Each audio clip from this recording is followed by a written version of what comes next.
Will no one speak for me? Anyone? Please, help me. Help me! I feel her distress, her rising terror, her dark despair. She's suffered enough. And so have we. What was the purpose of doing that?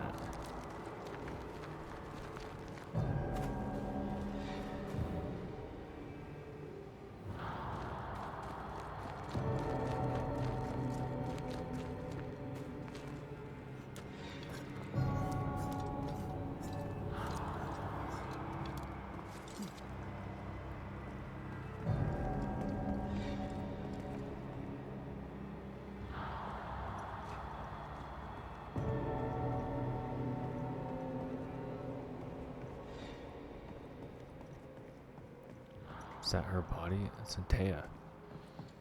Here, my body, my flesh displayed like a trophy. More like bait.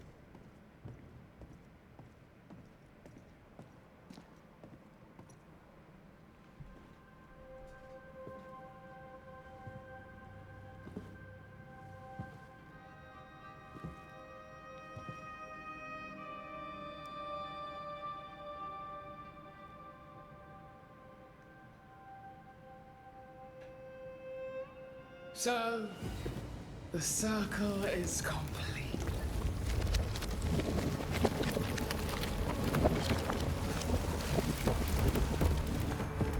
Do you return to the beginning? Or is it the beginning of your return?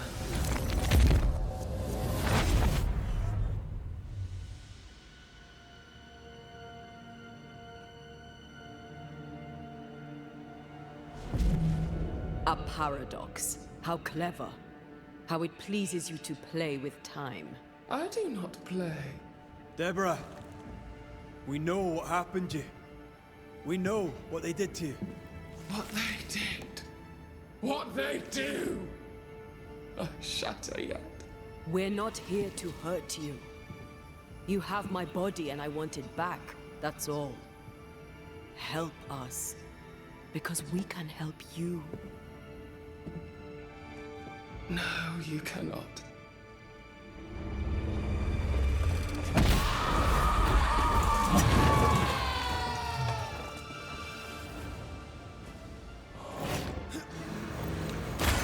I cannot be hurt.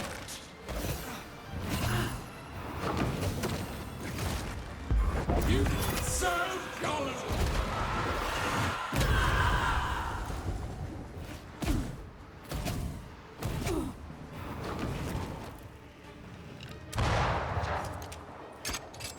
You will pay!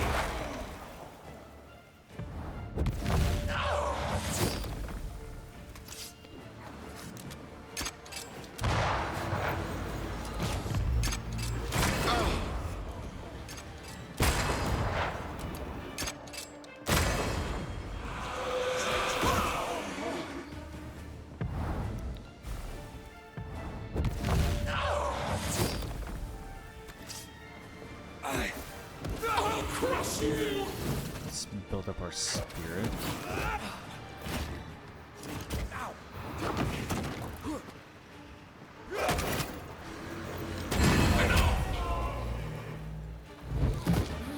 One final banish.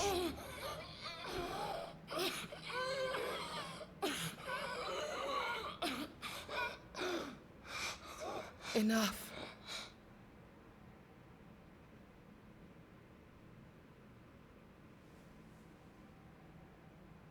You are me. Yet you oppose me.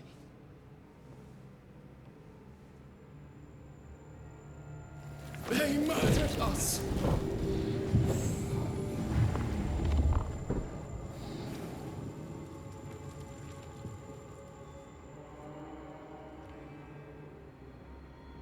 Make them pay. No. They do not deserve our rage, not these two. All deserve our wrath. They crushed the breath from us.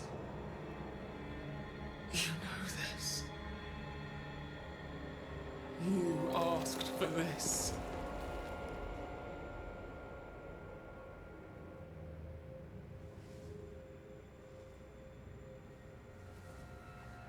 Not anymore.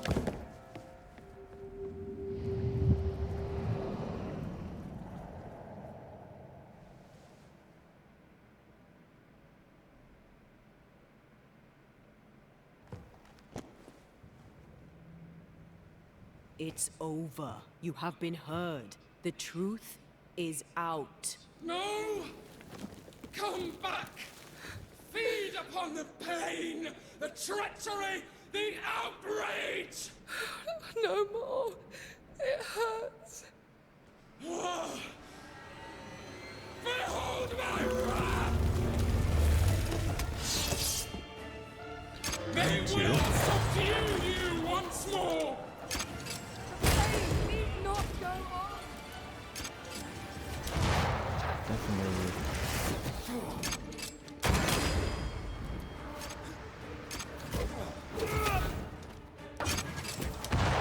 Let's see if we can get close with Antea, build up our fusion.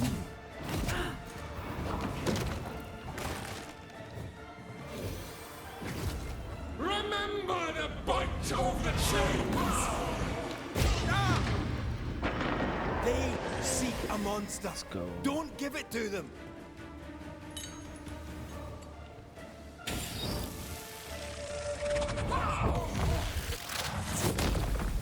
So the shackles from Pennington. No one stood for us! Enough! They started it!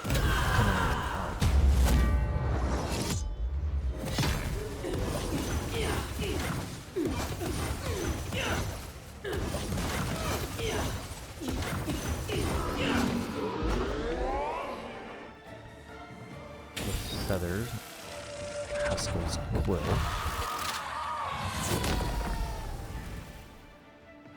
They turned their back on us! Yes, they... You are... Don't resist your true selves!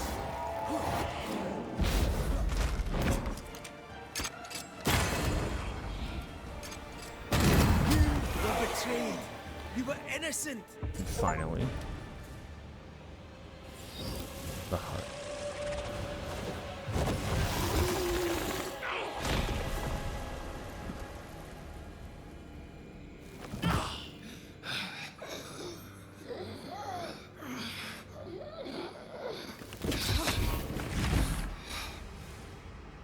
If they live, they win. All of them. Enough pain now. There must be a reckoning. The pain may end right now. The reckoning is here. Spare me your compassion, for it comes far too late. Who are you? I am retribution. A word. An idea. But who are you?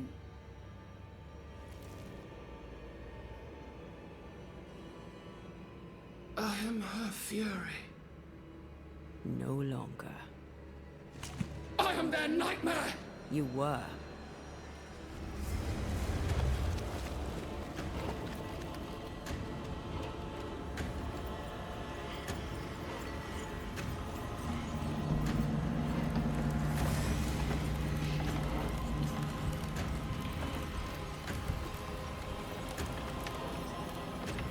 You believe you've won. It will not be so easy.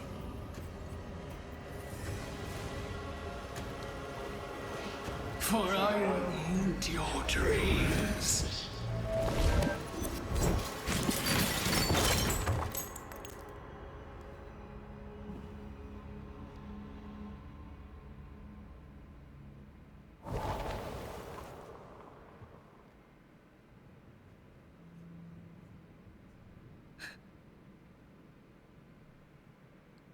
Is that an end to it?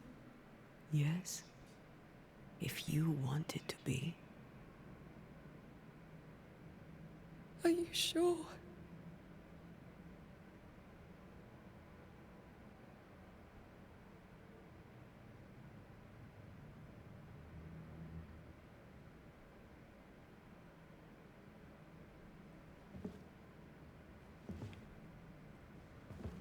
In your hand you weigh my death, the last stone laid upon my broken body.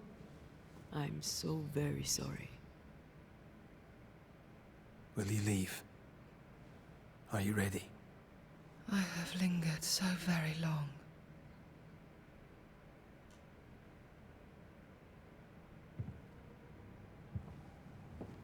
Where now will I go? I don't know. A better place, I believe. A quiet place. Quiet is good.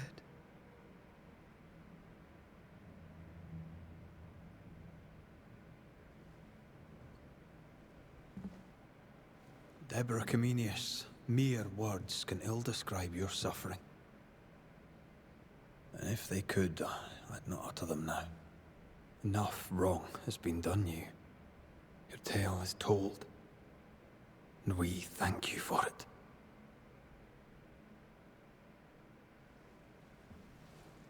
You are heard, and free to go.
Hey, I'm right here. Aye, you are. The time has come, and I must go. That was the promise I made.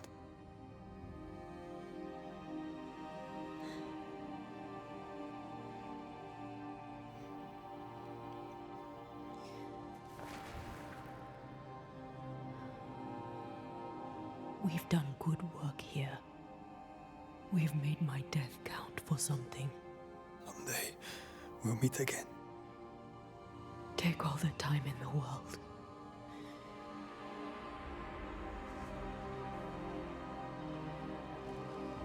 I love you, Rory McGrath. These years I've spent by your side have made me a better man. You've taught me to survive. You've taught me to live. Thank you. From my heart of hearts, thank you. Farewell, my love. Death for the dead. Life for the living.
If grief is an odyssey through hell, then what appears to be the end is often just a beginning. New Eden never recovered. For years, neither did Red. But in time, the pain of Antea's loss faded, and only the bittersweet beauty of their love lived on in his memory. Who knows?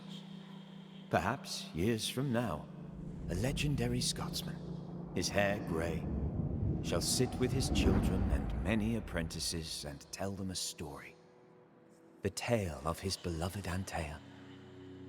Of how she lived, and how she died, and how together, in New Eden, they lifted a curse and defeated a nightmare.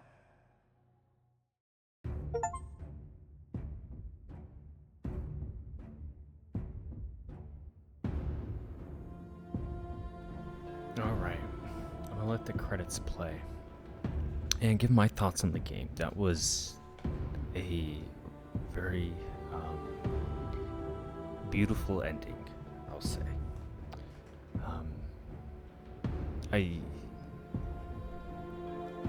fantastic ending to a incredibly well done story and incredibly well done characters. I know that there are other endings to me that seem like the most natural one and the happiest. Like I said, very emotional. The story itself, again, incredible. You as a video game, at surface level, it's good. It's a playthrough. But when you look at the story of it, that's kind of what drives you to keep playing games like these. And this was very successful in its job at telling a original story with all great characters, all memorable characters, each with their own personalities, and seeing how they interacted with each other, and how they all had a piece in this story. Nobody really ever felt wasted to me. The relationship between Red and Antea, I thought, was very well done. It felt natural. There was so much personality between both of them that they were very much living characters. And that's hard to do sometimes. Right? It's hard to make these characters that you kind of get attached to. And it provides a much more memorable gaming experience.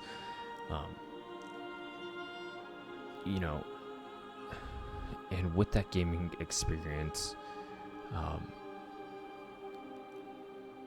when looking at the mechanics, very simple mechanics, very simple combat. Very God of War-esque, as 2018 God of War, in that how it plays, right? Maybe it was influenced by that. I know this has been around for a while, but that's kind of the feeling that I got from it. And I think that's a good thing, because I enjoy God of War's combat, one of my favorite combat models in video games. And I thought they did well in the combat aspect of it. It was simple. And I think that's all it really needed to be, right? It was nothing incredible or different. I thought the different weapon styles, different weapons and play styles between the characters made it to where it never really got boring, right? And the skill trees lended itself to where you could definitely experiment with build crafting. So I was mainly a rifle build, but if you wanted to be like a manifestation heavy or a life steal character, you could definitely do that and build around it, which I think is great. it added just another layer of gameplay mechanics.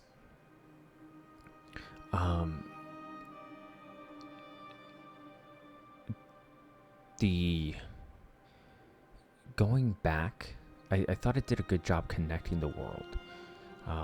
One thing I don't like doing, and I said this in earlier episodes, is going back through areas I've already completed just to find like small things. That's why I didn't do it, because it's not one of my favorite things to do. I'm not a guy that goes and tries to 100% a game. Very few games that I've done that. I think off the top of my head would be Bloodborne and I think Dark Souls 3 are the only two games I ever 100%ed. But I won't really fault the game too much on that, because if it's not for me, then I don't have to do it. So that's good. The side activities, again, you don't have to do them. They did contribute kind of like a epilogue to a lot of the hauntings, which I thought was kind of cool, how it tied them together. And that's another part of the game that was really great, was the hauntings. Solving the mysteries, finding the clues, sometimes putting together those assumptions yourself before you even have anything was very cool and very fun, and something that I enjoy doing. I really like the detective work in games, even if it was pretty straightforward and linear. I thought it was very well done, and it added again another layer of the story, because you didn't have to do them. It seemed like you could have gone straight through the story, done the necessary 4 or 5 hauntings you needed, and complete the game in maybe 15-20 hours. But it was nice to again see how those hauntings added another layer to the story, right? Because you saw when they all gathered around the nightmare that all those characters, they had something to do with Deborah's death. So I thought that was interesting. Some hauntings were done much better than others. Some hauntings I felt like I kind of just wanted to get through because they didn't really appeal to me. 2 recent ones that I thought were really good and not so good. The one involving Lucy Barrow and the baker, I didn't really enjoy it. But the one with Perkins, Old Lady Perkins, I thought was an incredible one. Because of how the story went and unfolded. So there's definitely, the hauntings were on a spectrum of how good or not so good they were. I wouldn't say any of them were necessarily bad. It's just some shined brighter than others.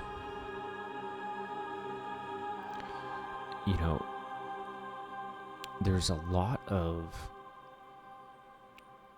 real world references that I liked that they implemented into the game, which I thought was great. I'm not personally, I don't like reading all of like the notes and journals in games. I do it for the videos, but I'm kind of glad I did, because they again added yet another layer of background to the story. Was it necessary? No. But we were already very invested in the story. So why not read more about it? And I thought that was really cool. So again, they added more and more to it. And even if we didn't read them, it's not like you were missing anything incredibly important. So they did that balance very well, and I think that's hard to do with the game.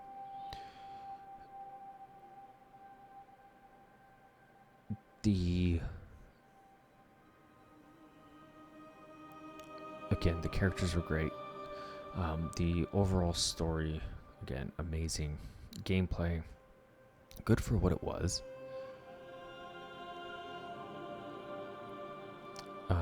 the sound design. Okay, I usually don't talk about this too much, but I thought the sound design was really well done.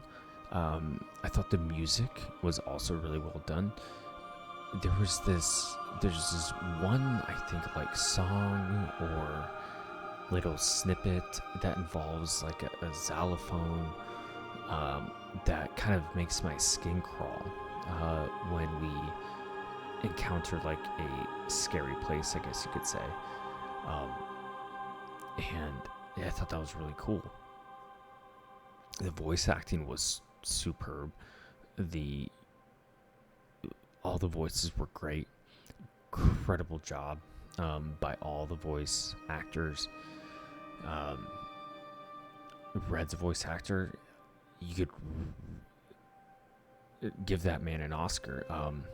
You could really feel a lot of the emotions, right, in his voice. And that was also, I think, him understanding the personality. And likewise with Antea, this very rugged personality, it was able to speak with such conviction, and you felt it. And so they all did great. Definitely no complaints there. And that brings us, which is a good segue, because motion capture, as the credits roll through, the faces, the animations were, again, great.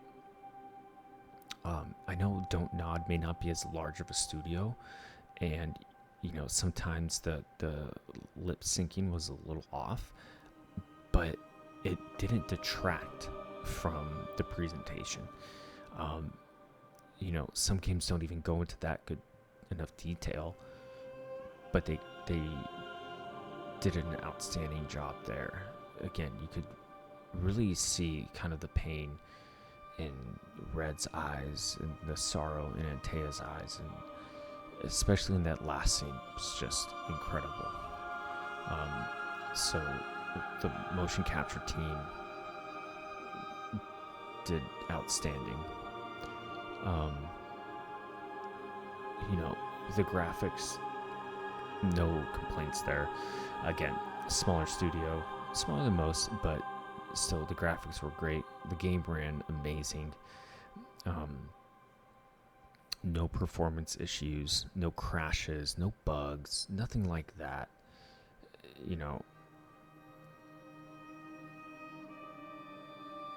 It was really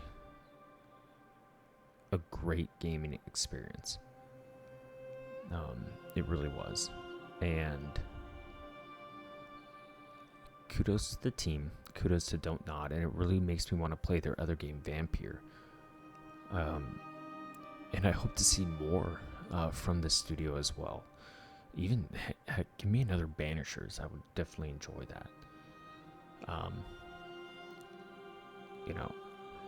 Scale of 1 to 10, for me, solid 8. And what's kind of bringing those down from a 10 is just that simple gameplay. It's not bad gameplay, it's just simple. But if you're looking for probably one of the best stories, this is it. Incredible story writing, truly. And definitely one of my favorite games that I've played in a while. So, with all that being said, I really hope you enjoyed this series.